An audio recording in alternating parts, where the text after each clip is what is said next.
During a high-stakes Senate hearing, Representative Ilhan Omar spent 22 unrelenting minutes attacking Vice President J.D. Vance, targeting everything from his family life to his allegiance.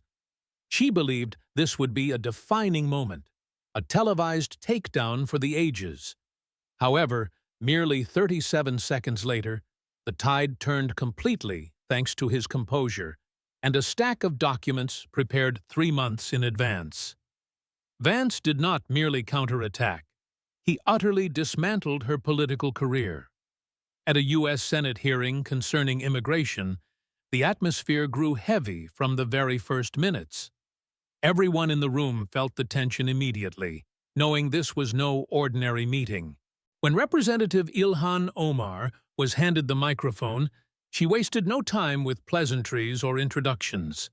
She looked directly at Vice President J.D. Vance and declared that his life story was a lie. This statement rang out like a razor-sharp blade, slicing through the room and broadcasting to millions of screens across America. While senators feigned interest in their papers and political aides quietly started recording, Omar continued her barrage. She did not stop at mocking his policies or viewpoints. She dove straight into personal attacks regarding his childhood, his famous book, Hillbilly Elegy, his marriage, his education, and his past political stances. She called him a traitor to his family, accusing him of exploiting his mother's addiction to build his own wealth. She alleged that he pretended to rise from poverty while marrying into wealth, attending Yale, and joining the very elite he once criticized.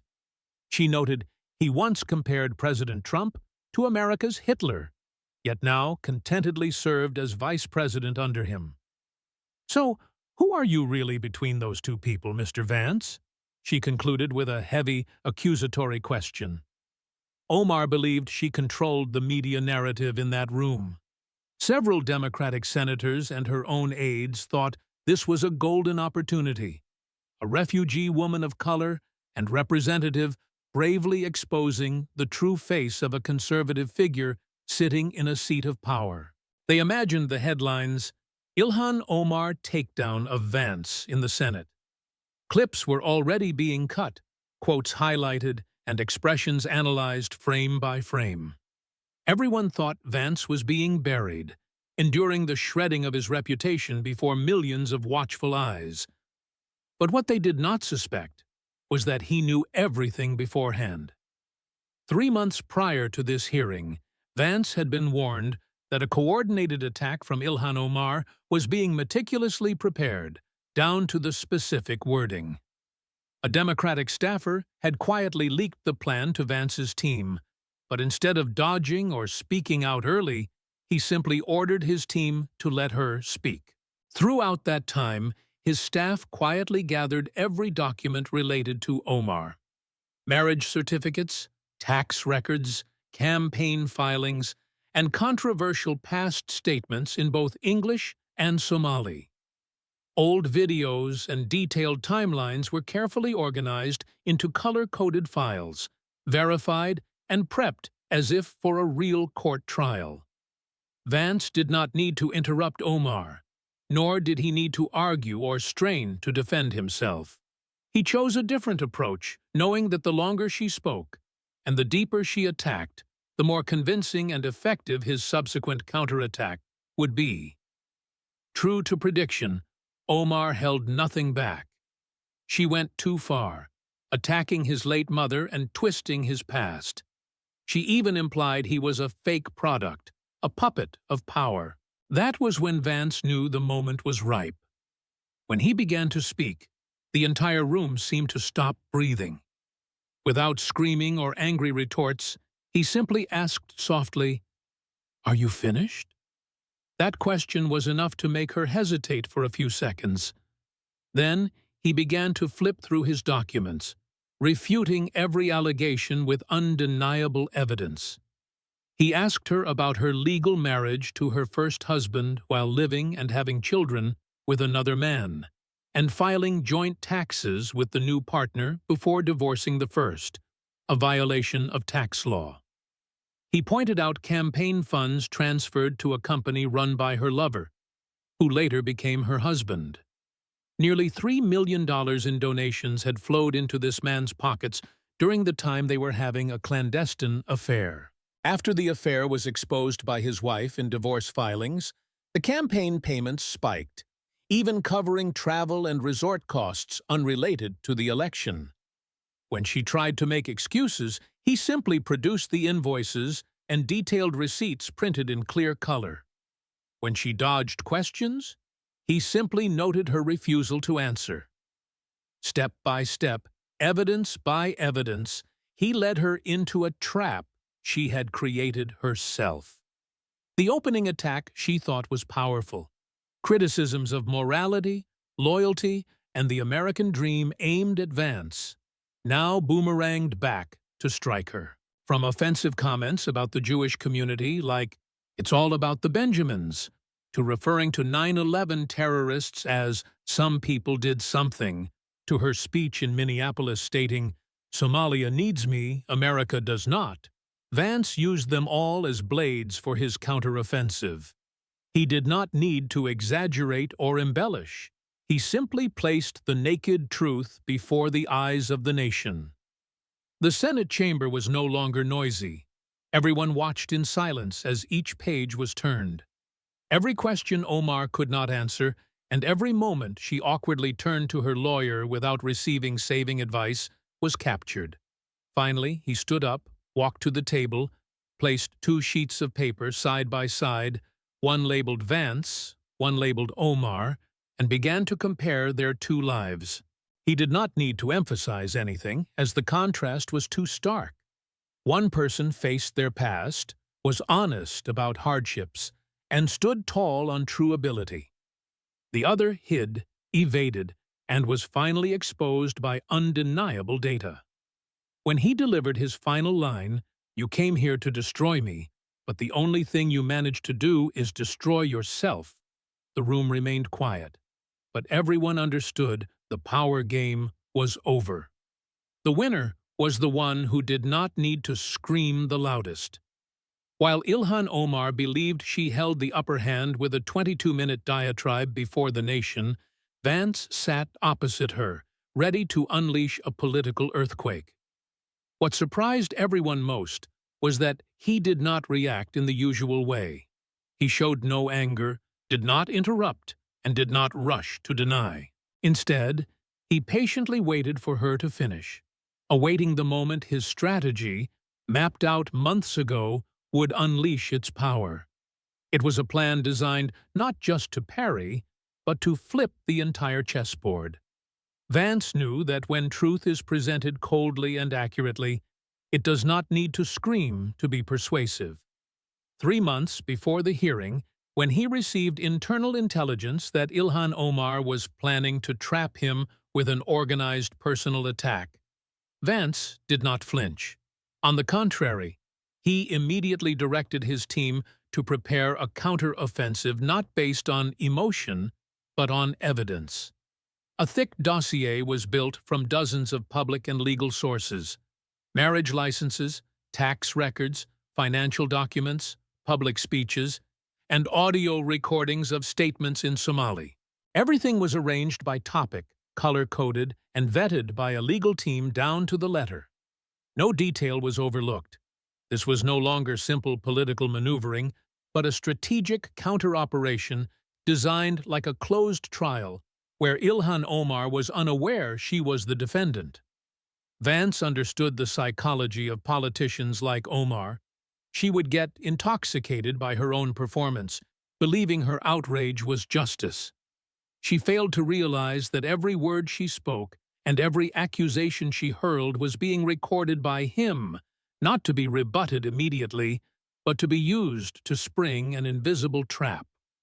Indeed, Omar fell right into it. She attacked excessively, losing the boundary between policy debate and personal insult. She criticized his family, called his book delusional trash instead of hillbilly elegy, claimed he smeared his mother to sell books, and labeled him a fake product of the media who betrayed his ideals for power. Her overconfidence and desire to create a media spectacle were her greatest weaknesses, and Vance had planned to exploit exactly that. When Vance began his response, he did not take a detour. He immediately opened a thin file containing simply the truth. His questions were like cold, sharp cuts, putting Omar in a position where she had to answer yes or no. Every "I won't answer" or "I plead the fifth" caused her to lose massive points with the public. He started with the marriage story. She was legally married to Ahmed, lived with another, had children with another, yet filed taxes with the new man while not divorced from the old one, a clear violation of federal law. When she denied it, he produced the documents. When she dodged, he cited the law. Most importantly, he did not need to raise his voice or act emotional, nor did he need to feign morality, because everything he presented was undeniable legal evidence. Then Vance moved to the more sensitive financial section. He pointed out that between 2018 and 2020, Ilhan Omar's campaign paid nearly $3 million to the E Street Group, a company owned by her lover, who later became her husband. Remarkably, this expenditure accounted for 78% of the company's revenue, and over 56% of the campaign's total spending, meaning more than half of every donated dollar went into the pocket of the man she was sleeping with. Vance did not stop there. He produced the man's divorce filings, confirming the timeline of his admission to the affair with Omar. Coincidentally, that was the exact time cash flow from the campaign began to surge into his company. To finish the financial strike, Vance presented invoices and statements from former employees showing campaign consulting payments recorded on the exact dates the couple was vacationing privately at luxury resorts. No campaign events took place at those times. Not stopping there, Vance shifted to a topic Omar did not expect: loyalty to America. He quoted the oath of allegiance she took for naturalization, then contrasted it with her controversial statements in speeches given in Somali. She had said America did not need her, but Somalia did. She called America a bully, forcing people to forget their roots. She publicly praised the Somali government while criticizing the U.S. as a terrorist. All of this was cross-referenced, translated, cited, and verified. When Omar tried to argue that the quotes were taken out of context, Vance smiled and said, "If every statement you make is taken out of context, perhaps the context itself is the problem." He ended this section by asking, "Do you still stand by your oath of allegiance to the United States?" Omar refused to answer. That was the fatal blow as he moved to the finale, placing the two sheets of paper, one with his name, one with hers, and comparing values: family, loyalty, finances, character, and stance. No one in the room could deny the profound contrast between the two portraits. One person doubted the president, but publicly apologized and changed his stance. The other doubted America itself, but always hid from responsibility, blaming context. One earned money from books and paid taxes publicly. The other funneled campaign money to a lover. One wrote about his mother with genuine pain. The other used power to evade transparency. Then he looked straight at her, without screaming or insulting, and said, "You came here to destroy me, but the only thing you managed to do is destroy yourself." It was a moment that silenced the entire Senate. No votes were needed, no verdict required. The truth presented in full was enough to turn the tables. From that second on, Ilhan Omar's political fate began to fracture piece by piece.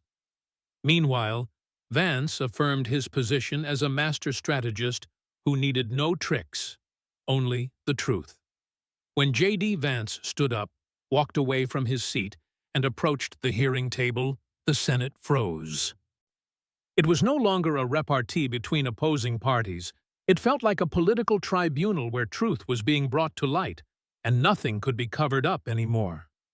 Vance did not walk fast or make dramatic gestures, but his every step seemed to compress the air in the room, making it heavier. Every eye followed him, including those who had nodded in satisfaction at Ilhan Omar's earlier attack. They began to clearly sense that something larger was happening, something unstoppable. He placed 2 plain sheets of paper on the table, one labeled Vance, one Omar, and that was it. No charts, no complex illustrations, because, for him, truth needed no decoration. Vance pointed to his paper and spoke of a struggling childhood, a broken family, an addicted mother, no support, no money, and no privilege. He did not use these things to blame the world. Instead, he wrote a book telling it all, hiding nothing, demeaning no one, so that millions of others with similar pasts would feel they were not alone and could rise from their own ashes. Then he pointed to the other side, Ilhan Omar. She was a person America embraced with open arms as a refugee child from Somalia, granted citizenship, given free education, elected by voters, and allowed to enter the House of Representatives, a seat of supreme power in the free world. Yet after all that, instead of showing gratitude or a spirit of service, she continuously made statements attacking the very country that saved her. She called America the entity forcing immigrants to abandon their roots, the force making them forget who they are. She publicly declared that Somalia needed her, but America did not. These statements were not one-time slips of the tongue, but a long chain of events, speeches, and articles spanning years, clearly demonstrating a mindset hostile to the country that gave her a chance to change her life. Vance continued on loyalty. He admitted he had once criticized Donald Trump, comparing him to Hitler, but after understanding the policies better and interacting more with the people, he changed his stance. He stated this publicly to the media, neither dodging nor covering it up. For him, changing for the truth was the right thing to do.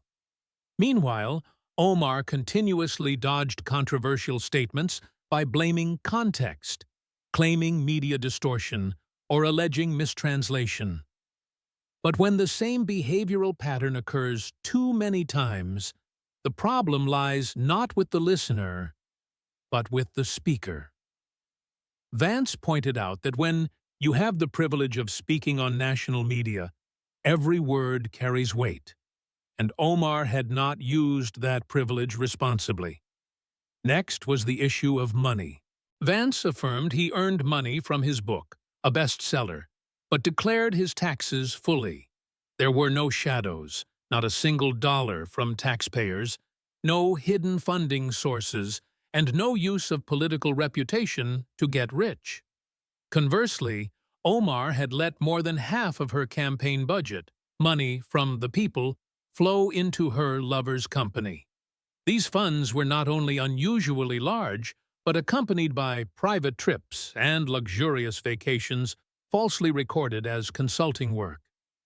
When Vance presented documents cross-referencing payment dates with the couple's travel itinerary, the room fell into a breathless state. No one spoke a word. The evidence lay on the table. No justification was needed, and no one defended her. Vance did not stop there. He continued to outline the differences in political ethics between the two. While Omar claimed her words were unintentionally used by extremists, Vance retorted, "But you chose those words, you control your language, and you must bear responsibility for their consequences." He recalled Omar's controversial tweet stating that U.S. policy on Israel was all about the Benjamins, an implication viewed as offensive and anti-Semitic, which was immediately cited by extremist groups.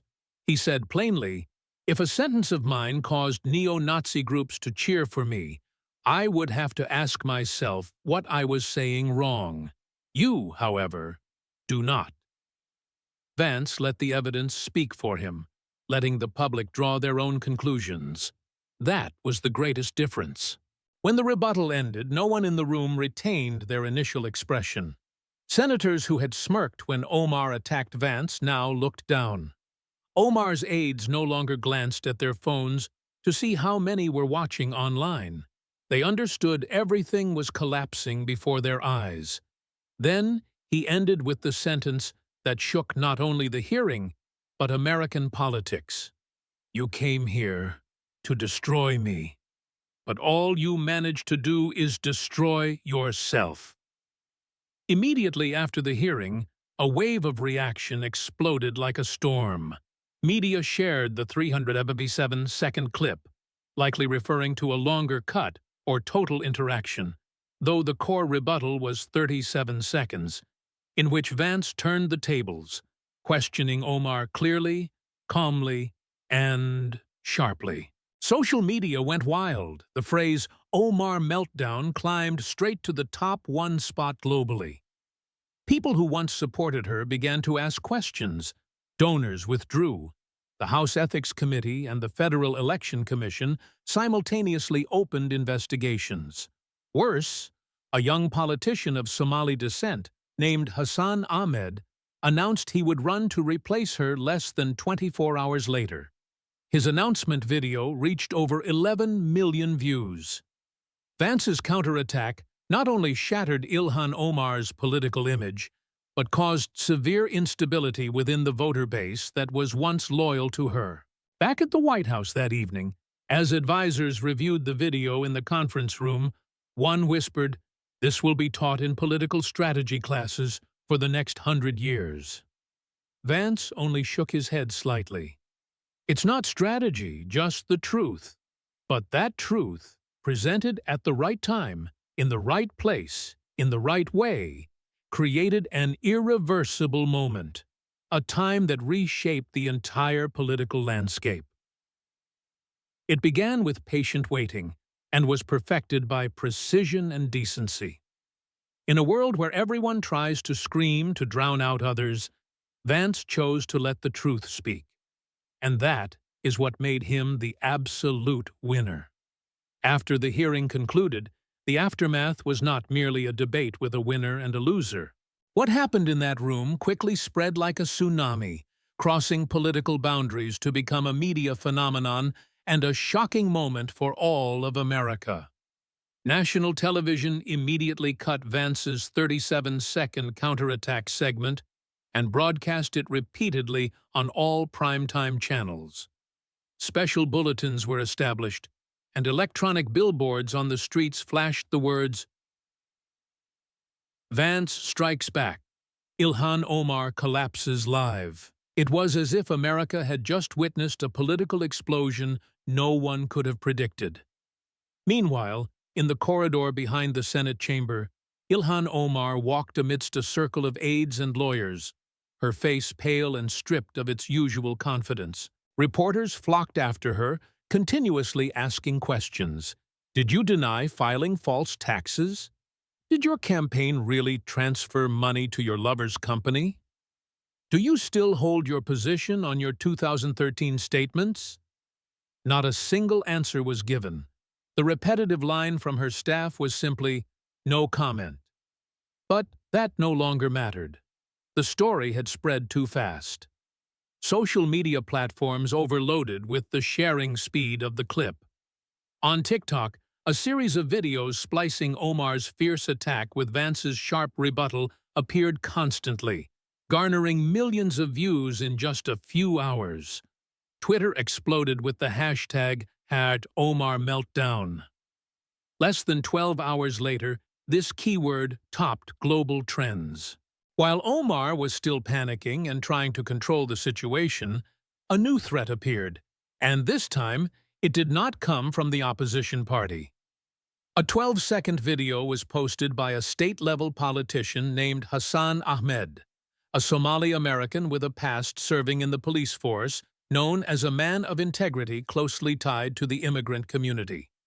In the video, he stood before the court in Minneapolis, looked straight at the camera, and said briefly, "Ilhan Omar no longer represents us. I am considering running." Just that. but its weight was like a lightning bolt in the storm. 15 hours later, the video reached over 11 million views. People who were once Omar's loyal voters began to question her ethics, transparency, and loyalty. The Somali community in Minnesota, which once viewed her as an icon, now appeared hesitant, with many publicly switching support to Hassan Ahmed. National media did not let this opportunity slip. Networks like CNN, Fox News, and MSNBC organized special reports and opened round-table discussions analyzing the entire event. Political strategy experts began calling Vance's counterattack a historic moment, a rebuttal without screaming, proof that preparation beats emotion. Meanwhile, major donors who fueled Ilhan Omar's campaigns began to withdraw. Financial lobbying organizations called for audits. The House Ethics Committee officially announced an investigation, and the Federal Election Commission, FEC, also requested a review of her campaign expenditures over the years. The deeper they dug, the more irregularities appeared, not just regarding money, but the use of power to evade responsibility. At the White House, Vance's advisory team, usually very tight-lipped with the media, began receiving interview requests from dozens of documentary filmmakers, magazines, universities, and political research institutes. Everyone wanted to understand how an attack orchestrated methodically over weeks was knocked down in less than a minute. How could a figure like J.D. Vance, often dismissed as a hillbilly, reverse the entire narrative at the exact moment his opponent thought she was winning? The answer was revealed in a later documentary titled The Trap. The film not only reenacted the hearing, but delved deep into the backstage strategy, from data collection and dossier building to reflex training and the psychological tactic of maintaining calm while under attack. A media advisor in the film revealed, "We knew she would attack, but every sentence she spoke, every detail she dragged out, was in the script we had prepared. The more she spoke, the deeper she walked into her own trap." The influence of that moment did not stop at politics. It spread to culture, media, and education.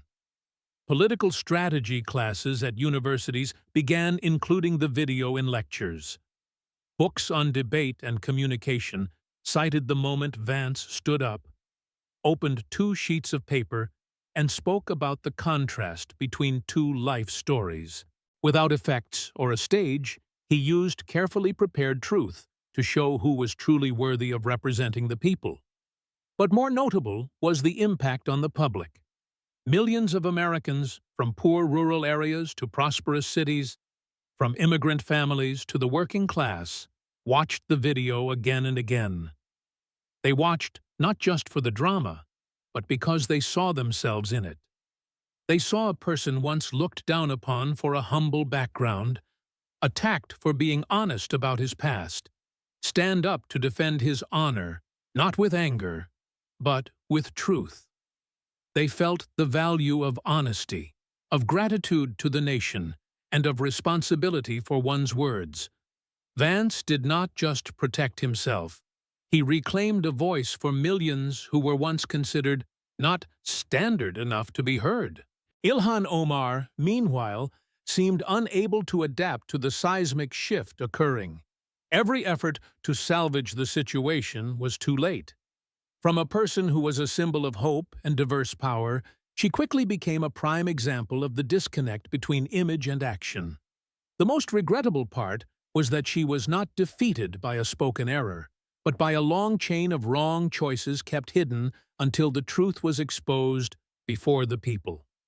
The hearing that day was not just the end of an attack campaign, it was the start of a new standard in politics. That courage does not lie in screaming loud, but in daring to face the truth and letting the truth speak for you. That is precisely why, from a confrontation that seemed disadvantageous, J.D. Vance emerged as a new political model, principled, steady, and needing no tricks to win. 2 years after the hearing that shook American politics, The moment J.D. Vance stood up to rebut Ilhan Omar is still watched repeatedly across media platforms, political classrooms, and debate forums. It is no longer merely a battle between two individuals, but has become a symbol of a time when truth, meticulously prepared, accurately presented, and shown with poise, has power surpassing all accusations and efforts to demean by the media or political system.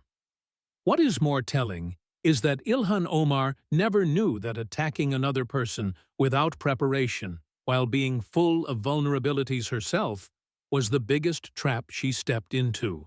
2 years later, documentary filmmakers, university professors, and veteran journalists all seek out that moment as a prime example of a tipping point.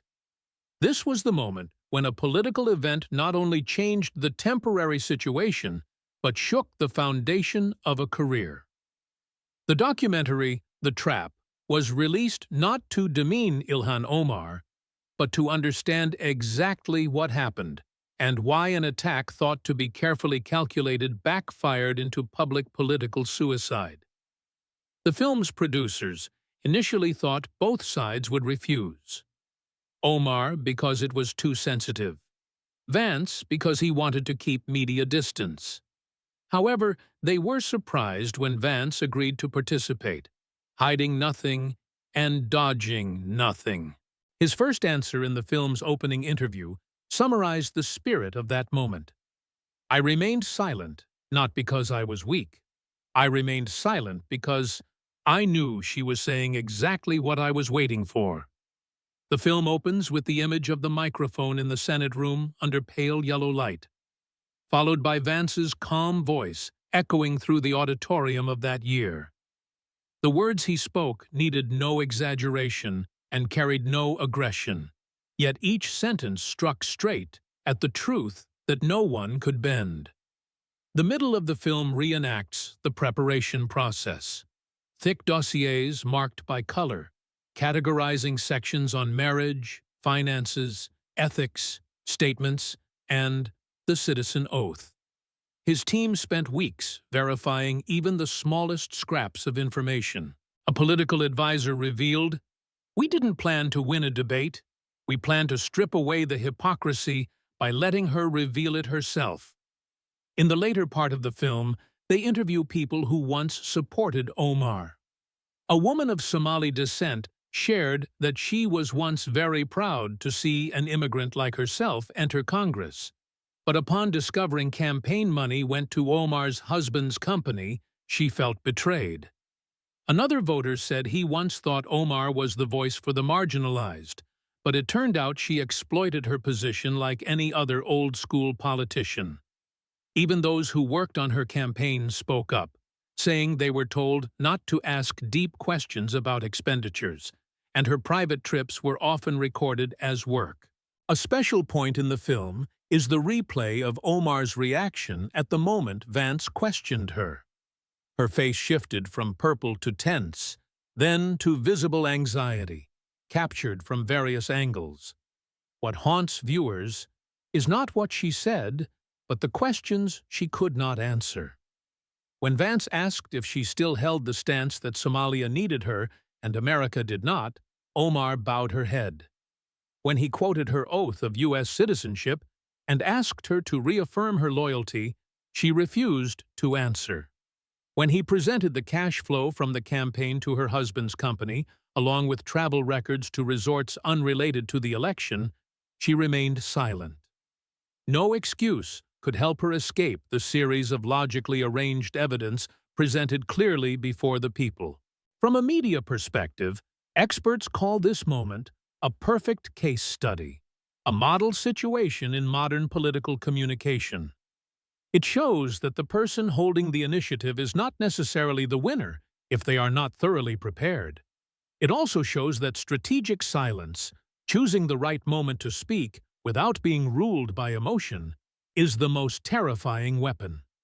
A media expert stated, "Vance didn't cut her off or rebut hastily. He let her build an entire house on sand. Then he just needed to flip one corner, and it all collapsed." The film ends with a personal interview of J.D. Vance, no longer in the Senate chair, no longer under TV lenses, just him sitting alone with soft lighting, looking straight at the camera. When asked if he knew that moment would become a political legend, he answered, "No, I didn't think about going viral. I thought about people like my mother, like me in the past, people whose lives are looked down upon because they aren't glamorous. I thought that if I let someone like her trample on that past without standing up, then not only would I lose, but those who believed in rising up would feel it was meaningless." After the documentary, that clip continued to live in pop culture. People mention it on podcasts, in political classes, and in leadership psychology analyses. Not only in the U.S., but other nations also include it in teaching as an example of crisis handling skills, composure in leadership, and the art of using truth to defend honor. Perhaps the biggest lesson that moment left behind is that in a world where politics is often dominated by slogans, emotion, and deceitful media, the person who dares to stand up, not out of reaction but for the truth, is the one who masters the game. As for Ilhan Omar, her name still exists in political records, but with a stain that cannot be erased, not because of a specific mistake, but because of a long chain of hidden deviations that finally burst under the pressure of truth presented at the right time. In the game of power, nothing is more frightening than an opponent who does not rush, who waits for the right time, and when they speak, no one can stop them. The event of Vance counterattacking in the hearing did not stop at a resounding media moment or a sharp tactical victory. It left a deep and lasting mark on how Americans view politics, truth, and the qualities of a leader. As the echoes of the hearing gradually settled, what remained was not Ilhan Omar's 22-minute attack, but J.D. Vance's 37 seconds of poised and prepared response. That very moment became a reminder that in a political landscape increasingly disturbed by noise, scandal, and directed media, the truth, if presented at the right time and in the right way, can still pierce through every smoke screen. 2 years later, when universities began including this event in their curriculum, they did not teach it as a standard win-lose debate.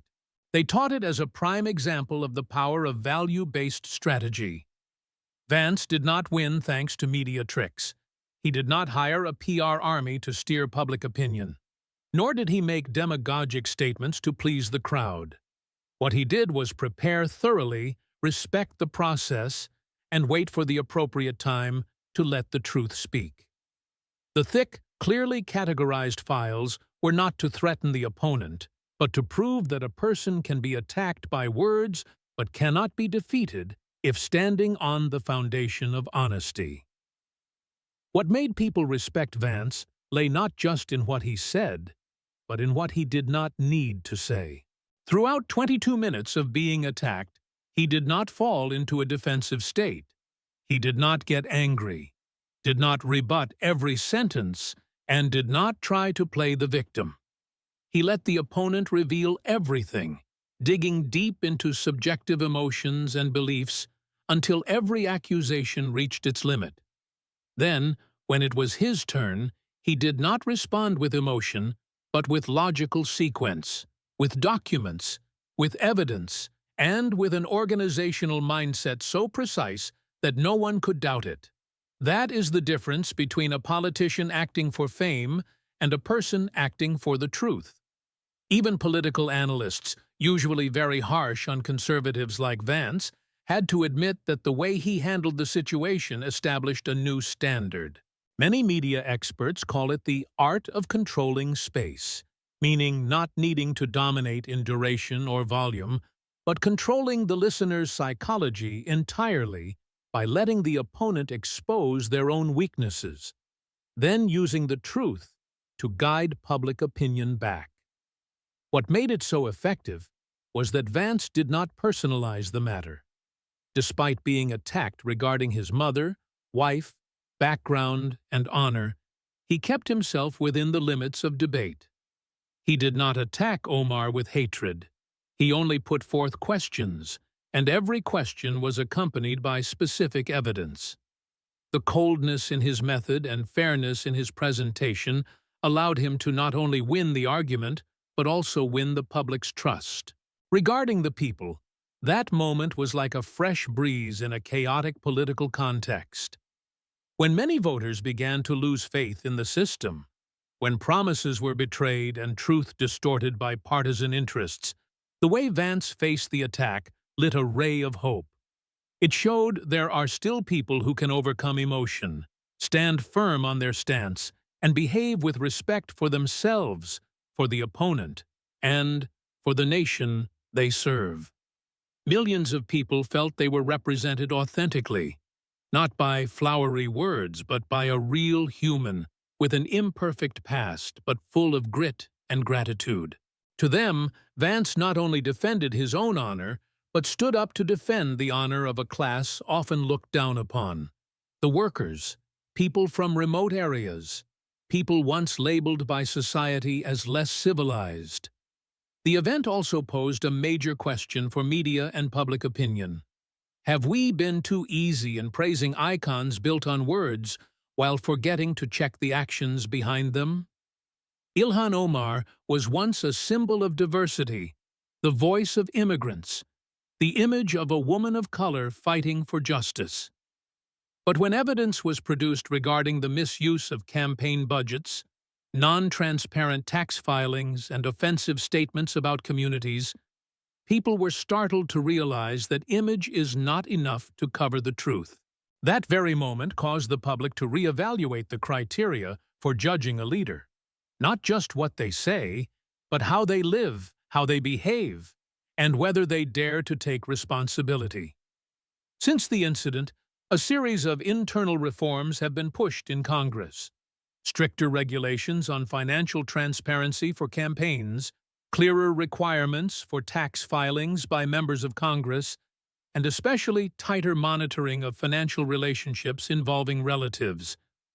Vance did not call for any laws during the hearing, but the weight of the truth he presented forced the entire system to look at itself. That is the impact of a timely rebuttal. It does not just change public opinion, but forces the political machine to change with it. Ilhan Omar, from an icon, fell into a prolonged defensive position. Although she did not resign immediately after the hearing, she faced a series of investigations, the withdrawal of donors and the turning away of voters, especially in the Somali community that once viewed her as pride. When Hassan Ahmed, a new figure, announced his run, the stream of supporters shifted to him almost immediately because they sought not only a representative of ideals, but a representative of responsibility and honesty. Vance, though not of the same party, was acknowledged by many opposition voters as the person who clarified a truth they dared not face before. Ultimately, what makes that moment live on is not that Vance won, but that he won in the right way. He did not lower others to raise himself. He did not paint his past to be perfect. He let that past, full of scars but authentic, speak for him. That engraved him in the minds of millions, not as a politician, but as an exemplary American citizen, representing the good that still exists in a political world full of calculation and falsehood. Vance showed that you don't need to be perfect to be worthy. You just need to be brave enough to live truly and dare to face the truth, and you are already the most trustworthy person. Outside the hearing, when the gavel signaled the end and the media rushed toward Omar, many still did not fully understand what they had just witnessed. But just hours later, as the clip of J.D. Vance, less than a minute long, spread at breakneck speed, the entire country began to realize they had seen a rare political turning point. It was no longer a story of one politician retorting to another. It was a story of preparation facing sophistry, of steadfastness before the storm, and above all, a story of how truth, if built strategically, can become a weapon more powerful than any personal attack. Not long after the hearing, the event began to be analyzed in detail by media and political experts. On television, programs like 60 Minutes, Meet the Press, and PBS Frontline dedicated entire segments to dissecting how J.D. Vance turned defeat into victory. Veteran experts unanimously admitted they had never seen a clearer example of the power of placing truth at the center instead of emotional reaction. Many scholars called this a high-level response, meaning instead of reacting immediately, the attacked person chooses to observe the whole picture, absorb the entire blow, and respond in a controlled, structured, and strategic way. That response serves not only to protect oneself, but to expose the true motives behind the attack. Vance, in the public eye after the event, was no longer an ordinary politician. His image became a symbol for a new type of leadership, one that does not need to show off or scream, but can cause an entire attack to collapse with just a few sentences. On social media platforms, hundreds of videos analyzing his every glance, question, and small action spread rapidly. On TikTok, a snippet where he said, "You came here to destroy me, but the only thing you managed to do is destroy yourself," garnered over 20 million views in just 48 hours. Young people, usually indifferent to politics, were attracted to a politician for the first time. Not because of memes, but because he represented straightforwardness and intelligence in an environment typically full of drama. Contrasting that was the image of Ilhan Omar, a person once seen as a symbol of courage, the voice of the forgotten. She had stepped up from a refugee camp in Africa to sit in the U.S. Congress, a journey undeniably extraordinary. But then, that very image, when placed beside evidence of illicit finances, controversial statements, and avoidance of responsibility, became a bitter testament to the phenomenon of an icon falling from the pedestal. People no longer looked at her with pride, but with disappointment, because the image she represented had been tarnished by non-transparent personal behavior, irresponsible statements, and dishonest reactions when questioned. Even within the Democratic Party, quite a few people began to speak up demanding transparency. Several young representatives publicly called for an investigation. Organizations that once funded her campaigns declared a suspension of cooperation until everything was clarified. Worse, in the Somali community, once Omar's solid fortress, a wave of opposition silently spread. Community meetings occurred continuously. Those who once supported her publicly asked, "Why do we support someone like this if they are no longer an example for the next generation?" The disappointment did not stem from her being criticized, but from how she reacted. Instead of proving the truth, she dodged, cited lawyers, and refused to answer questions that should have been answered clearly. Meanwhile, J.D. Vance's career moved to a new chapter. He was invited to many political conferences, not just to talk about policy, but to share about the art of responsible leadership. Independent voter groups, the group that usually holds the deciding ratio in elections, began to express trust in him. They said they did not care which party he came from, but cared that he seemed to be a person who understood them, spoke the truth, and lived the truth. This created a new wave within the Republican Party, a demand to find people who could speak to the public in the language of sincerity, not with empty campaign templates. Vance did not announce a presidential run, but his name began to appear on reputable surveys as a potential face for the future. This story also carries symbolism extending beyond politics. It became a warning for anyone participating in the public space. If you want to attack others, ensure you do not leave any cracks in yourself. Ilhan Omar built a powerful image, but she did not refine the basic details like tax records, financial ethics, and especially public statements. Conversely, Vance did not paint himself as a model. He admitted he came from poverty, that his family was not perfect, that he had made mistakes, but he faced that past, turning it into strength instead of weakness. When both were placed side by side, people easily recognized who was honest and who was acting. The most important thing is that the story revived a core value gradually being forgotten in politics. Truth.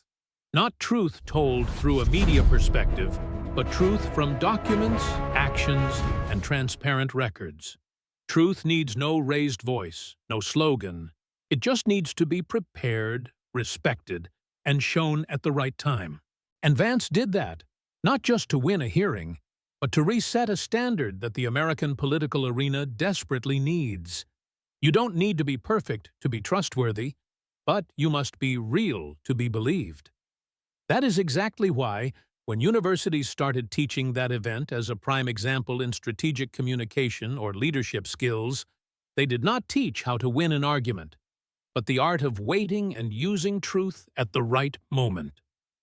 A rare skill, a precious quality, and a lesson that will be repeated for many future political generations. And Vance, from a person writing books recounting a poor childhood, has now become a symbol for a simple but powerful principle. Truth, when patient, will always have its day to speak. 2 years after the shocking moment in the Senate, J.D. Vance's 37-second clip has not faded into the past. On the contrary, it has become an indispensable part of lectures on political science, strategic communication, and crisis management.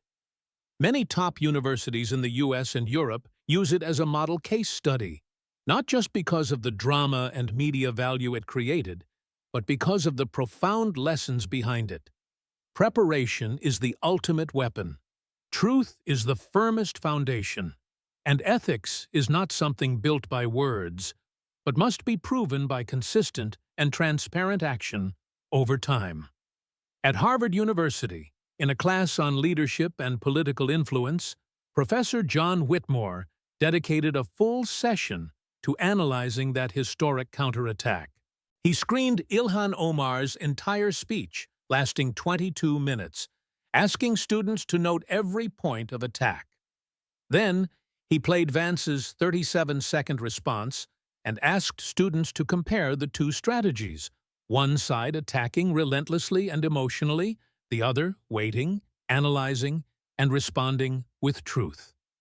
By the end of the session, most students admitted that Vance's strategy was not only effective in rebuttal, but created lasting trust, because it did not seek to win by emotion, but by reality. He didn't try to make himself sound reasonable, he proved he was right, one student remarked. Not only academia, but large corporations also began incorporating Vance's strategy into senior leadership training programs. In the corporate environment, where crises and allegations can appear at any time, the way Vance handled the attack from Omar became a model for responsible reaction. No dodging, no thoughtless retorts, but careful preparation and answering straight to the point, with confidence based on verified data. A CEO of a major tech corporation once stated, "We learned one thing: do not react in anger. Let the opponent show all their weaknesses, then use the truth itself to converse. That is not a counterattack. That is a careful cleanup." The Vance-Omar event was not just a flip of the political script. It was a mirror reflecting two opposing types of ethics, one pursuing image, the other pursuing substance. Ilhan Omar, for years, had been built as a symbol of progress. A Somali immigrant Muslim congresswoman daring to confront the system, daring to speak for the weak. But when the light shone closely on her tax records, campaign cash flows, and contradictory statements at home and abroad, people began to ask, is that image real, or just an outer layer of a self-serving system protected by a victim shell? Conversely, Vance never tried to build a beautiful image. He wrote a book recounting a childhood full of trauma, hiding nothing. An addicted mother, a broken family, a neighborhood full of violence. But he did not use that as an excuse to blame society. On the contrary, he wrote so that anyone who experienced similar circumstances could see themselves. Understand that rising up is possible, and that one doesn't need to pink-wash the past to be accepted. That very straightforwardness made him different. When attacked by Omar, he did not deny or defend himself. He let the truth speak for him. Every file page, every timeline marker, every verified fact. In an analysis published in The Atlantic, veteran journalist Mark Lewis called Vance's counterattack a moment of resetting political ethical standards.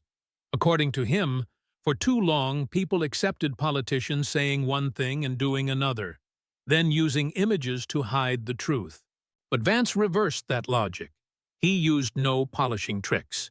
He let the opponent build the entire performance, then quietly tore it down with undeniable facts. That is not a victory of logic over emotion. That is a victory of ethics over pretense, he wrote. This event also caused voters to start looking back at how they have judged leaders until now. Image, gender, ethnicity, or origin sometimes unintentionally became the deciding factors for a vote. But Vance showed that those things are not enough. What makes the quality of a leader is not where they come from, but what they do with the opportunity given. Do they cherish it, use it to serve the public, or exploit it for profit and to evade responsibility?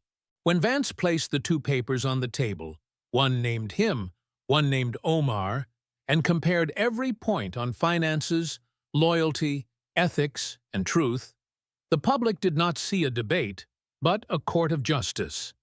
No one can deny that Ilhan Omar is intelligent and full of grit, but the regrettable thing is that she did not use her intellect and position to set an example. She was too confident that her reputation would protect her from the consequences of wrong personal decisions. But truth chooses no side, and when facing a person like Vance, someone not chasing public opinion, not swept away by emotion, that truth was brought to light in a way that could not be denied. 2 years have passed. The echoes of the hearing still resonate. The 37-second clip is still shared, discussed, and inspires. It is no longer Vance or Omar's private story. It is a symbol of how preparation, honesty, and steadfastness can defeat all pretense, no matter how carefully staged. Above all, it is a reminder that politics is not just a power game, but a continuous test of character. Whoever passes that test will not need to scream to be recognized. The truth will speak for them. And J.D. Vance proved that in the most convincing way possible. The confrontation between J.D. Vance and Ilhan Omar was not merely a political debate, but a turning point shaping the perception of integrity and bravery in modern democracy. When Vance sat silently listening to attacks lasting over 20 minutes, no one guessed he was waiting for the right moment to bring down the curtain on a play staged elaborately but lacking substantive foundation. And then, in less than a minute, he not only countered but clarified something American politics had gradually forgotten. A leader does not need to win by tricks. They only need to let the truth speak. Immediately after the hearing, both the media and the political sphere were in turmoil, not just because Vance's presentation was so convincing, but because the contrast between the two main characters became too clear. One side spent time attacking, exploiting emotional factors, building a fake opposing image. The other side prepared thoroughly, offering specific evidence and questions, not showing off, but going straight to the core. That difference created a shock, because it touched the root of voters' trust in the elected system. The American people do not need a perfect hero. They need someone who dares to face the truth, protect real values, and not use pain or image to cover up mistakes. Throughout the response process, Vance offered no excuses for himself. Instead, he focused on posing questions. Simple questions, but full of weight. Why did you file taxes with a person who was not your legal husband? Why did 78% of your lover's company revenue come from your campaign? Do you still hold the statement that Somalia needs you more than America? Do you find your oath of naturalization contradicts those statements? Those questions were not accusatory, but open-ended, so the questioned person had a chance to clarify. But what damaged Omar most was the very fact that she could not or dared not answer. Every time she dodged, she made the public feel more suspicious, and that suspicion, once formed, is very hard to extinguish. The effect from that moment spread not only among the voting class, but also within the political circles. Other congresspeople began to self-review their financial records, statements, and personal relationships to ensure they did not fall into a similar situation. Political ethics advocacy groups used Vance's video as a wake-up call that lies, no matter how well-wrapped, will be revealed if someone is brave enough to expose them. Many lawmakers, regardless of party, admitted that Vance's counterattack was not only defensive, but served as a collective reminder that political credibility cannot be bought with an image, but must be built by honest, consistent action. It is also impossible not to mention the reaction of the youth after the event. In a society where social media often obscures core values with glitz, the image of a politician not joking, not creating memes, not chasing fame, yet shaking the traditional political foundation became a strong push. On forums like Reddit, TikTok, and Twitter, young people discussed excitedly not about how Vance won, but why he won. They began to research his profile, read Hillbilly Elegy, and even quote his questions as a new ideal for public debate. To them, he represented a generation of leaders not good at slogans, but good at keeping their word, not attracting by emotion, but by depth of thought. Interestingly, Vance did not need to exploit that victory to amplify himself. He did not go to accuse the media, did not exploit the aftershocks to earn more fame.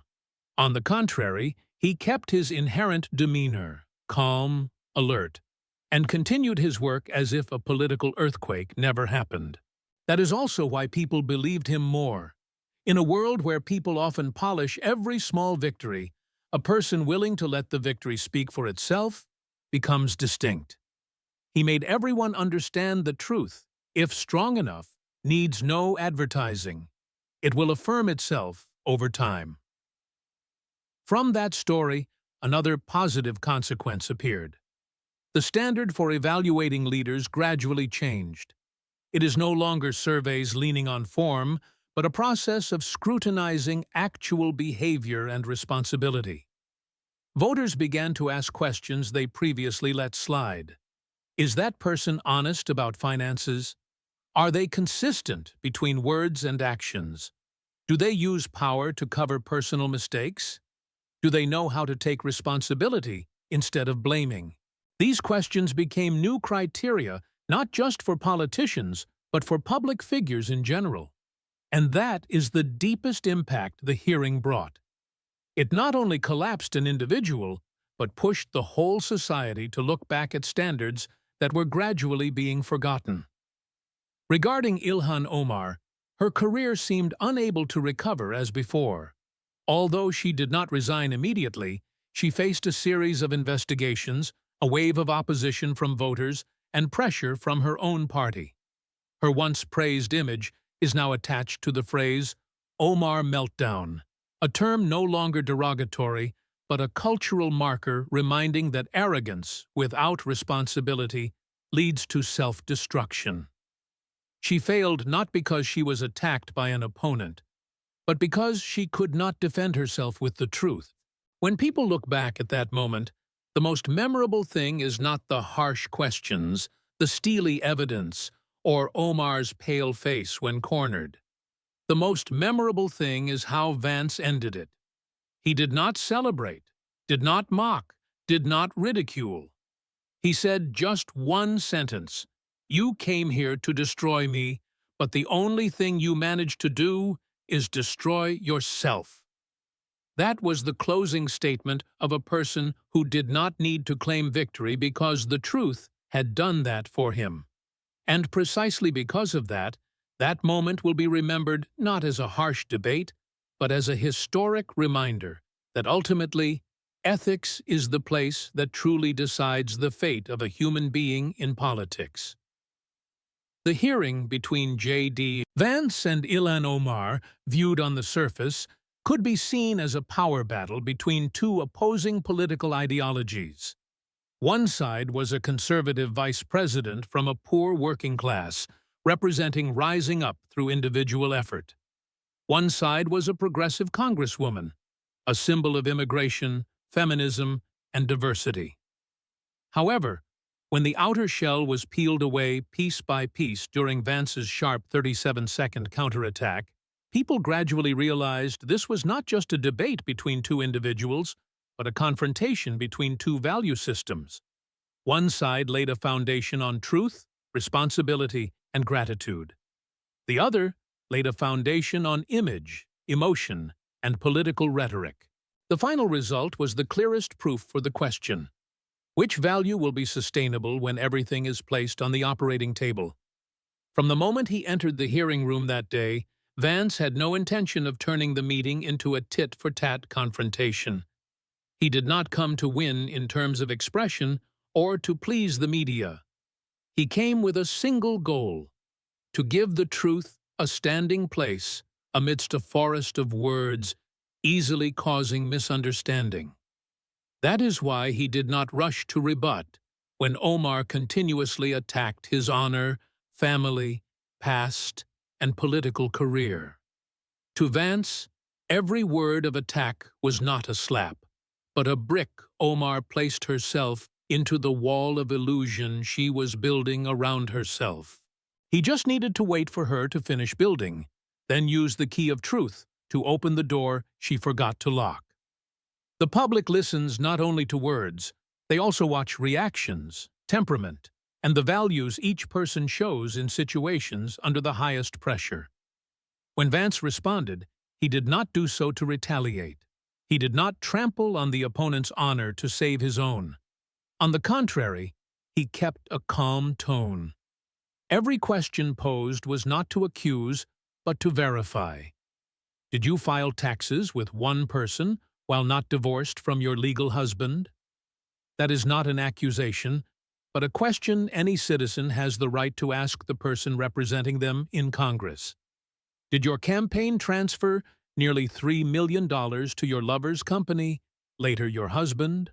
Do you see a conflict of interest? Once again, not sarcasm, but a basic transparency issue. But precisely because of that calmness, every question from Vance was like an arrow hitting Omar's weak point. No need to be loud. No need for big words. He let the truth speak, what Omar's words could not cover. Outside the hearing, the public witnessed two opposing models. One person used words to entice media, appearing as a symbol of a movement. One person never tried to become any symbol, simply a representative for ordinary people who had suffered many disadvantages. And then, the public had a chance to compare, not by emotion, but by data, by behavior, by reaction, when put in a tense situation. One side dodged questions, cited lawyers, refused to answer. One side opened files, presented data, compared times. If the issue is clear, the whole of America sees clearly who has something to say and who is trying to hide. It is worth noting that Vance did not actively tell a sob story. Throughout that process, he did not bring up his poor circumstances or broken family to get sympathy. If he mentioned his addicted mother, it was to speak about the reality of millions of Americans living in those circumstances, and that he wrote the book not to condemn her, but to say that people like his mother are also part of the American story. Meanwhile, Omar used her very refugee, ethnic, and religious background to wrap herself against criticisms. When questioned, she quickly concluded it was discrimination, personal attack, community insult. But the public gradually realized these were no longer legitimate rebuttal tools, but a way to dodge personal responsibility after having power in hand. After the event, a series of articles, podcasts, and seminars were organized just to analyze how J.D. Vance handled that attack. Business leaders, professors, and psychological coaches called his reaction a lesson in emotional intelligence and behavioral ethics. They emphasized that no one in the public sphere can control being attacked, but anyone can control how they respond. Vance chose a way few can do, not responding immediately, not reacting emotionally, but holding to principles and responding with a clear personal value system. The lesson from this story does not lie in the victory of an individual, but in what society learns from it. That in a political world increasingly dominated by image, slogans, and emotion, there is still room for those who take truth as a foundation. That the public is not naive. They know how to distinguish between a person bravely accepting the past and a person building an image to hide the present. That flowery words will quickly fade if not accompanied by transparent action. And most importantly, that steadfastness, though not noisy, remains the sharpest weapon when everything around becomes chaotic. 2 years later, Vance is no longer attached to the image of the boy writing a book telling a sob story. Now he is remembered as the person who turned a fierce attack into an opportunity to clarify his true value, a politician who does not need to scream to claim the right side, only needing to stand firm when tested. And that, in today's world, is more precious than any speech.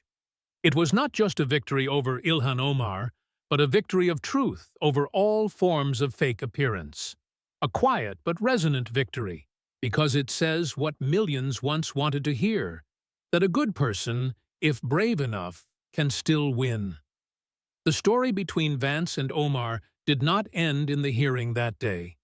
On the contrary, it was just the starting point for a chain of domino effects spreading across public opinion, the political system, media, and even American culture and society.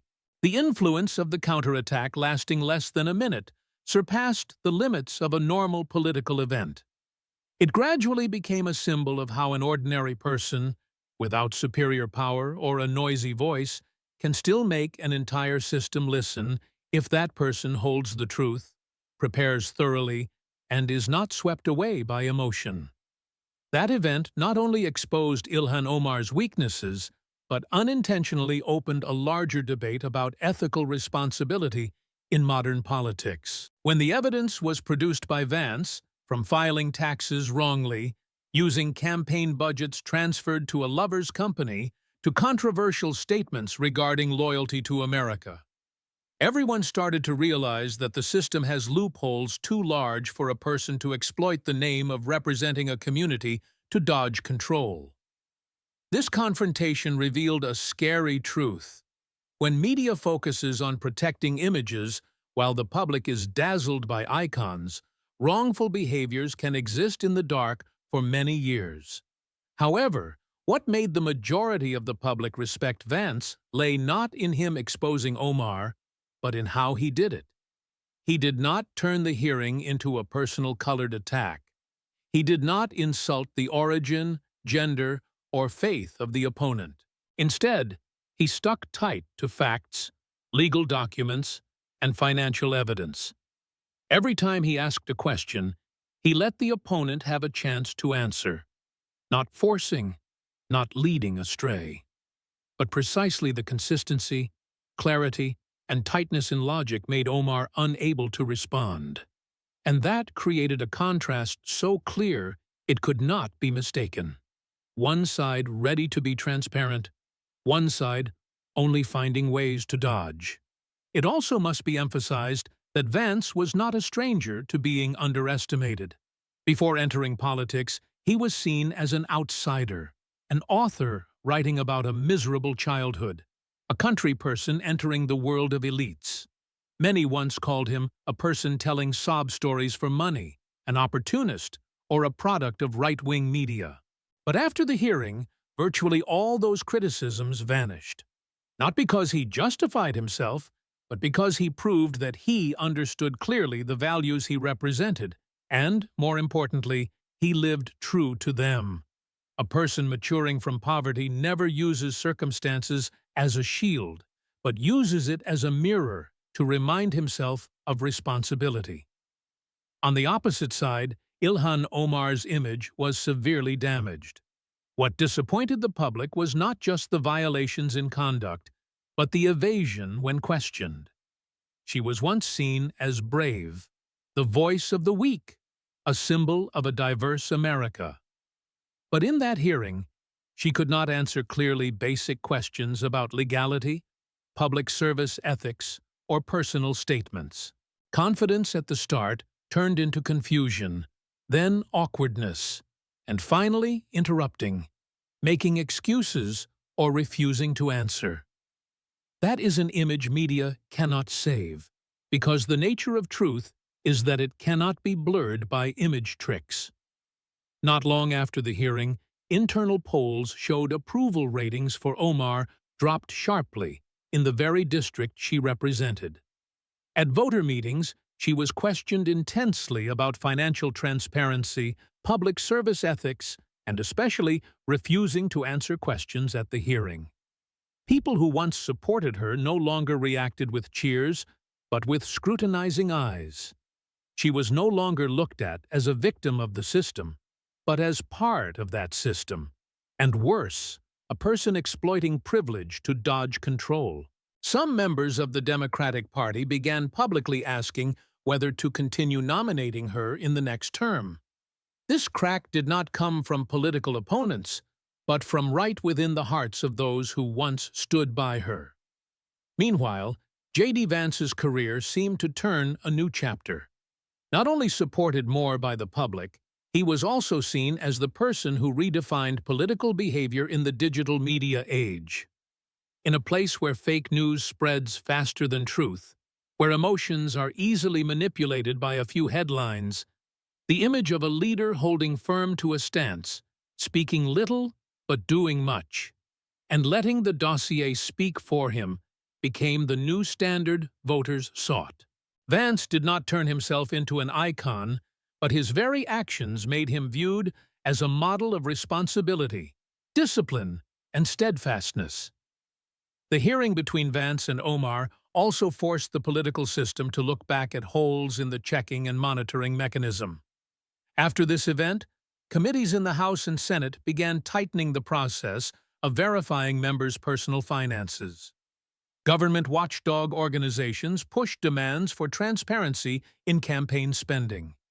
Investigations once left open regarding similar previous cases were reopened. Quite a few observers called this the Vance effect, when a hearing thought to be a revenge strike became the starting point for a movement to clean the system from within. Looking back at the whole story, people realize that Vance's biggest victory lay not in making a political opponent lose ground, but in making the whole society mention real values again. He did not shout slogans, did not announce loudly, did not call for rebellion. He simply did his part right, protecting personal honor, protecting the value of truth, and protecting the faith of those who once thought justice was a distant concept. And when he said the final sentence that day, "You came to destroy me, but all you did was destroy yourself," it was not just a conclusion. It was a wake-up call for anyone daring to step onto the political stage without bringing the truth in hand. When J.D. Vance's 37-second response spread at breakneck speed on social media, what stunned people was not just its brevity, but the destructive power lying in every word. People shared the clip not because it was dramatic like a movie, but because it was real. a naked kind of real, needing no effects, no leading, just careful preparation, logical presentation, and rare political bravery. At a time when media is often filled with flowery words, sensational emotions, and hollow slogans, Vance appeared as a complete break from the rut. He did not bring a performance. He brought a warning. In less than a minute, Vance not only replied to Ilhan Omar's 22-minute attack, but stripped bare the entire loose structure behind those accusations. Not screaming in the opponent's face, not using toxic words, he only asked extremely basic questions but with high legal weight and clear political ethics. For instance, when he posed the question, "How can you demand others obey the law while you yourself filed taxes with a person not your legal husband?" That was not just a question, but a direct hit on the consistency of the image Omar built for many years. And what made that hit effective was because it was based on verified truth, not rumors or subjective feelings. The viral effect of the counterattack also partly showed that the American people were too tired of meaningless verbal wars, of performances that were more political than for public benefit.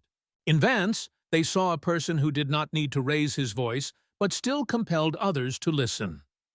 That was a total contrast to Omar's style in the hearing. Many big words, but lacking specific evidence, attacking personally more than offering policy arguments. And when a person needs less than a minute to reverse the entire situation, the public will ask themselves, so ultimately, who is truly working and who is just acting a role? Not stopping there, reaction from the academic community and media experts also showed the clip was not just the product of a debate, but a prime example of political crisis resolution skills using intellect, not emotion. A series of seminars, analysis articles, and podcasts were executed to peel apart those 37 seconds into layers of strategy. Many professors of leadership behavior assessed that the way Vance kept calm, noted every point of attack, waited for his turn, and responded with specific information showed extremely high self-possession and emotional control. They call it the diamond response model, where pressure is accumulated to create a sharp and unbreakable reaction. Regarding the people, quite a few watched that clip dozens of times, not for entertainment, but because they learned one thing.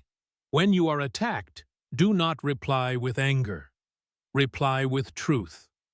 Many shared they applied Vance's reaction method to personal life, not panicking when misunderstood, not trying to justify immediately, but spending time to prepare evidence and wait for the chance to speak the truth.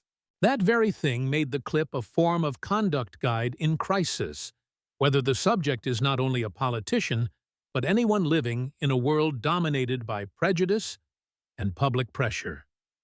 An additional factor making Vance's 37 seconds special is because it marked a renaissance for a constructive type of debate, where parties do not try to humiliate each other, but try to clarify the truth.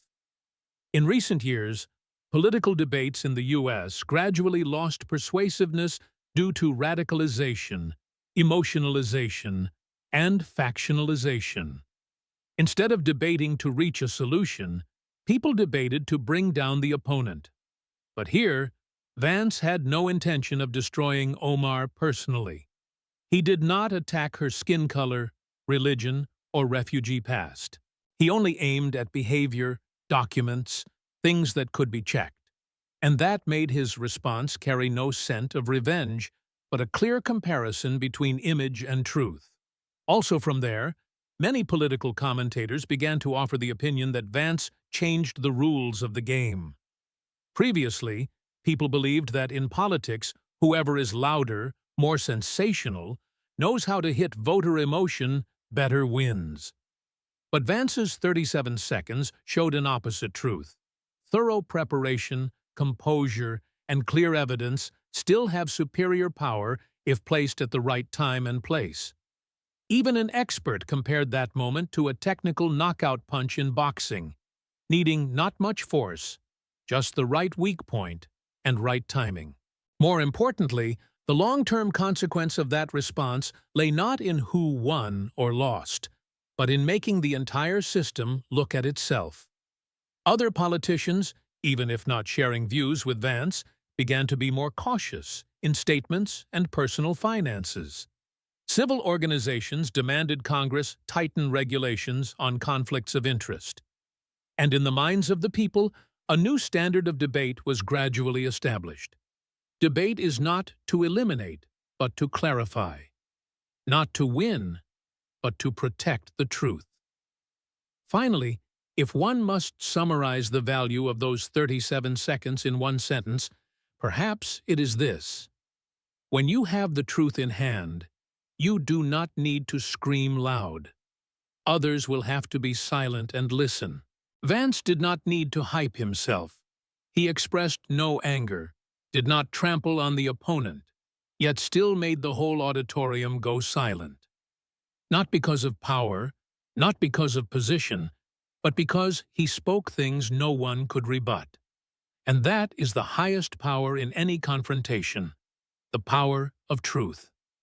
Once exposed correctly, it will create an echo resounding farther than any speech, more sustainable than any media campaign, and more inspiring than any political icon ever erected by empty words. The 37-second counterattack by J.D. Vance was not only a shocking rebuttal in a tense hearing, but also an unofficial declaration of a completely different political style: the politics of composure, strategy, truth, and control. Previously, American politics had been and was being dominated by two prominent trends. One is the emotional tendency where statements are designed to arouse crowd emotion instead of solving problems. Two is the image tendency where personal value is polished by media instead of substantive contribution. But when Vance stood up, holding the stack of files prepared thoroughly for weeks, and responded in a leisurely but sharp manner, he blurred those two trends with an element seemingly old-fashioned: real ability. In that moment, Vance did not need to scream to be noticed. He also did not try to appear more moral than others. Every question he produced stemmed from public documents, from verifiable data. He did not say, "I think you are wrong." He asked, "Why did you do this? Can you explain where that money went? You said you serve America, but why did you declare Somalia needs you more?" No accusatory words, only questioning. But that very questioning made the person opposite unable to stand firm, because it did not aim to humiliate, but aimed to expose. And the witness would draw their own conclusion without Vance needing to say another word. Rare is the person who realizes Vance spent months preparing for that moment. He and his team silently collected public documents, analyzed tax returns, tracked money sources from campaigns, reviewed Ilhan Omar's past statements. AI tools processing big data were used. Everything was synthesized into a logical system of facts, without emotion, without bias. When he spoke, all data was presented like a perfect indictment. Unemotional, not bitter, but full of weight. That was not a momentary reaction, but the result of a long-term strategy, and that strategy won convincingly. Also, thanks to that rebuttal, Vance's image in the public eye transformed powerfully. From a person once judged as a biography writer currying favor with voters, he became a symbol for a deep and sustainable type of politics.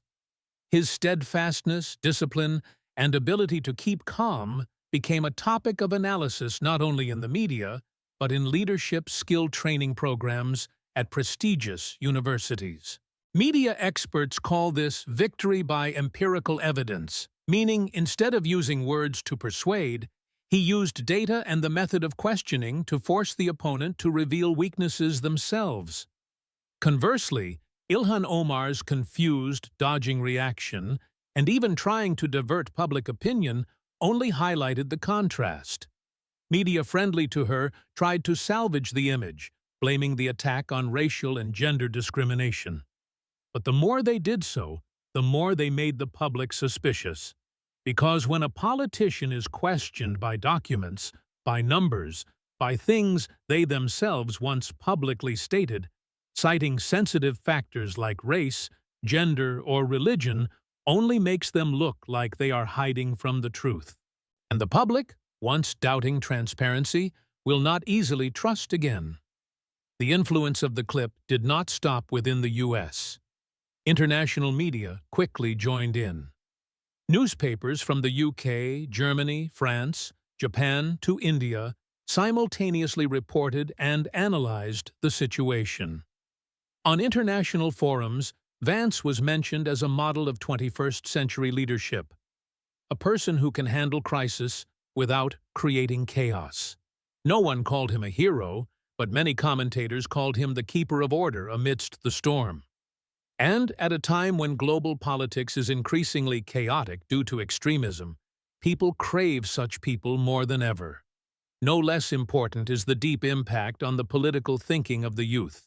Instead of admiring characters who only know how to speak well or create trends, they began to research more carefully the profile, contribution process, and behavior of the person representing them. They shared Vance's rebuttal clips, not because it was entertaining, but because it taught them how to stand firm when attacked. They learned how to react with truth instead of emotion. And that may be the most lasting value of this event. It rekindled the belief that kindness and transparency can still win in a competitive and deceitful political environment. No one can know beforehand what will happen in Vance's political future. But after those 37 seconds, people know one thing for sure. He is not just a survivor of a public political attack, but a person who rose and reclaimed his position by steadfastness and intelligence. He did not scream, did not blame, did not make himself a victim. He just played the role of a citizen correctly, answering with truth, asking questions based on facts, and protecting personal dignity with reason, not anger. And that very calmness was the thing that made him stand out. Ending the hearing that day, when Vance stood up, arranged the stack of documents, then silently left the meeting room, the whole auditorium was silent. Not out of fear, but because they had just witnessed a reversal of the situation in the most civilized and persuasive way. In politics, sometimes you do not need more than a minute to prove your mettle, provided you have prepared your whole life for that moment. And for Vance, those 37 seconds not only changed the face of a hearing, but laid the foundation for a quiet reform in how citizens view the qualities of a leader. No need for many words, just the right person, right time, and right truth.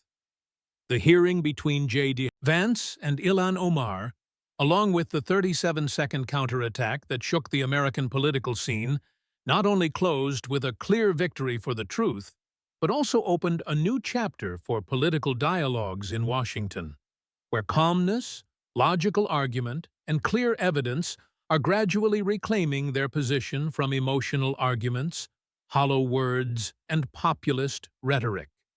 No one expected that a hearing, seemingly just a place for normal political confrontation, would become an important milestone pushing the entire political system to look at itself. Throughout many years, the American political arena gradually drifted away from core values once laid as foundations by the founders: transparency, loyalty to the nation, and responsibility before the public. Debates of academic nature and solution orientation were increasingly replaced by populist verbal wars and personal attacks. Politicians were no longer evaluated by concrete actions or policy effectiveness, but by the number of followers on social media, the virality of statements, or the ability to cause a public storm. But then, with just 37 seconds, Vance pulled that whole space back to reality. You can be cheered for a sharp tweet, but you will collapse if there is no truth standing behind it. A very special thing in Vance's way of counterattacking is that he never turned himself into a victim, despite being attacked personally, having his honor smeared, and even his family targeted. He did not ask for sympathy nor trade for empathy. On the contrary, he let his calmness be the foundation, let his sharp questions be the scalpel, and let the opponent's avoiding attitude expose the hypocrisy itself. This is not a victory of oratory skills. This is a victory of systematic critical thinking of a human being who understood very clearly what makes a true leader. Not words, but actions. Not image, but essence. One of the deepest impacts of this counterattack is the change in how media reports news. Previously, mainstream media was many times criticized for selecting information in a direction beneficial to characters of progressive political leanings, especially those with ethnic, religious, or minority gender elements. This used to create a safe buffer zone for individuals like Ilhan Omar, where any criticism was easily labeled discriminatory, bigoted, or conservative. But after the clip spread, a large part of the media was forced to look back and admit no one has the privilege of immunity from responsibility. Regardless of who you are, which minority group you belong to, if you hold public power, you must be subject to scrutiny like all others. And that rare consensus in the media world, though late, is a valuable step forward for free press, where truth must be placed above political prejudice. Not stopping at media, the effect from that moment spread to policy advocacy organizations, government watchdog agencies, and even independent election groups. They began to pose the question, have we ignored how many violations just because the violator fits the model society is cheering for? In the effort to diversify politics, are we unintentionally trading core values like transparency and public ethics just to achieve a beautiful exterior? And if so, who will be the person daring to step out to say, enough? The answer is J.D. Vance, a person who did not need to raise a banner, did not need to paste any title on his chest, only needed to speak with the truth and let the truth do its work. Another point making the public especially impressed with Vance is that he did not exploit that victory to grab more limelight. He did not run show circuits, did not post self-praising articles, did not use that clip to mobilize campaign money. He simply returned to work, continued making laws, meeting voters, and let the media do their part. And that very non-exploitation made the public trust him more. In a society where everyone rushes to exploit opportunity to lift themselves higher, humility becomes a precious political asset, something that cannot be bought with money or power.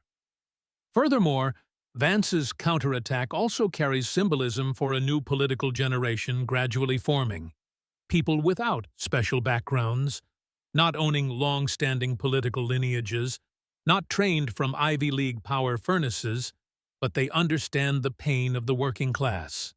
They know the feeling of being looked down upon, and most importantly, they are not swept into the image game. Vance represents that group of people, those who can be silent for 22 minutes to let the opponent reveal all errors, then need only 37 seconds to produce undeniable truth. They do not need to become prominent because they understand that calmness and honesty are the things making them different.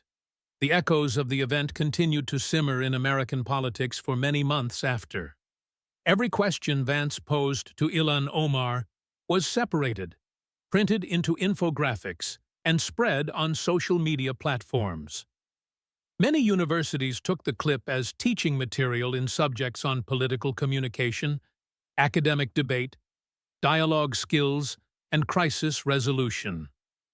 Media experts assessed that J.D. Vance proved a simple but always true axiom. You do not need to scream for others to listen. You just need to have something worth making them silent. If a debate can create a milestone for political culture, Vance's moment is that milestone. No need for too many lofty words, No need for view-baiting tricks.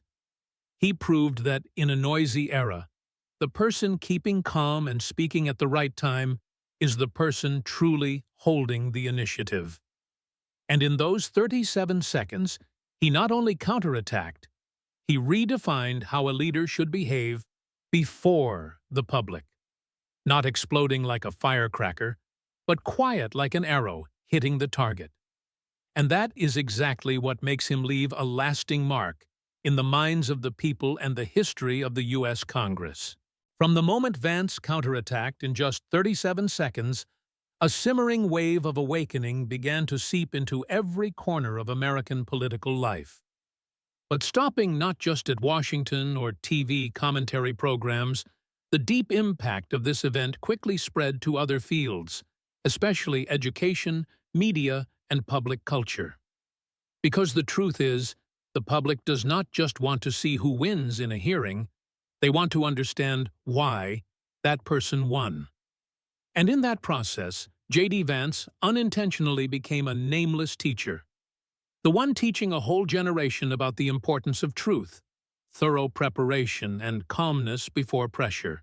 Immediately after the response clip spread, many prestigious universities began using it as a typical example in subjects on political communication, critical thinking skills, and public service ethics. Professors from schools like Wharton, Harvard, or Stanford analyzed every detail in Vance's presentation, from how he held his gaze, intonation, how he arranged documents in front of him, to the tactic of asking short, clear, but pressing questions. They pointed out that in the public environment, it is not the person who speaks more who holds control, but the person who knows when to speak and speaks the right thing needed. Students, instead of learning through dry textbooks, now have the chance to witness a practical lesson on how an individual can turn the situation around just by good preparation and smart strategy. Parallel to that, leadership skill training organizations and corporate media also began incorporating Vance's story into intensive training sessions. CEOs, senior managers, and even international negotiators learned from how Vance controlled personal emotion, not getting swept into the opponent's emotion, but holding firm to the response route based on truth and evidence. In an era where media crisis can happen at any time, the skill of reacting, as Vance showed, became the gold standard many managers aim for. Impossible not to mention the impact of the event on the youth, especially Gen Z, who had long lost faith in political transparency. They once thought everything on the political stage was staged, every statement was acting, and whoever had more followers would win. But Vance proved the opposite. No need to be viral, no need to exaggerate. Just be firm on data, steady in psychology, and honest in approach to the problem, and you will be heard. On TikTok, Reddit, Instagram, a series of videos quoting his response were analyzed, reacted to, and even set to music as a way to spread the coolness of truth. The young generation began to understand that a good argument does not lie just in the way of speaking, but lies in accuracy, fairness, and the sharpness of every fact. On the other hand, Vance's counterattack also impacted strongly the team of political and media advisors for other politicians. They realized that the old formula, using shocking statements, rousing emotion, playing on ethnic or gender factors, no longer exerted absolute effectiveness when the public has tools to verify information. They become more alert and will not easily be swept away by momentary emotion. The consequence is many politicians began adjusting the way they debate. Instead of firing cannons on social media, they began to invest more in research, in policy, in how to build arguments.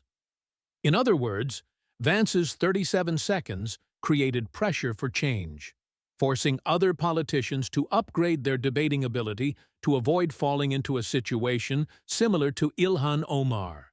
Another notable point is the change in how media outlets exploit information. Previously, Very many news agencies chose the way of breaking news fast, using clickbait titles, cutting and splicing to benefit the side they supported. But with this event, when Vance's full clip was spread without editing, media had no room to steer public opinion as before. The truth was too clear, and distorting content would only cause them to suffer a backlash from the audience. Since then, quite a few media channels adjusted editorial policy, prioritizing broadcasting full versions so the public can make their own assessment. This, though small, is a significant step forward in restoring people's faith in mainstream press. The event also made many people reevaluate the concept of true capability. While many other political figures only need a few tweets to be hailed, Vance showed that true capability does not come from words but from behavior when cornered. The ability to keep reason firm, react with specific information, and show integrity in every question. That is the yardstick to judge who is worthy to represent the people. The public gradually turned their backs on politicians who only know how to speak well, and began to look for those who work for real, understand deeply, and react responsibly. More important than all, that 37-second counterattack rekindled a value that was fading: respect for the opponent. Despite being attacked personally and harshly, Vance did not show spite or mock Omar. He did not use humiliating words, did not laugh sarcastically, did not conclude harshly. Every question he produced was based on documents and was of a reasonable query nature, not an accusation. Precisely that made his response more convincing because it did not aim to eliminate the opponent, but aimed to require the opponent to face the truth. In an era where debates often end with attacking honor, keeping a respectful attitude became more precious than ever.